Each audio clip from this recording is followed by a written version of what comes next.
Oh no, did a tiny speck of dust just sneak into your throat?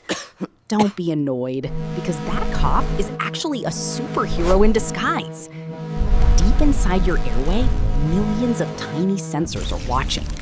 The moment an intruder touches them, no! they send Danger! an emergency Activating signal alarm! to your brain. Your brain shouts, "Alert! Get it out now!" Then, a counterattack begins. Your lungs fill up with air, building intense pressure. And boom! A powerful blast of air erupts at 100 kilometers per hour, as fast as a racing car, to blow the dirt away. Even when you're sick, your body uses a cough like a magic broom to sweep away germs and clear your throat.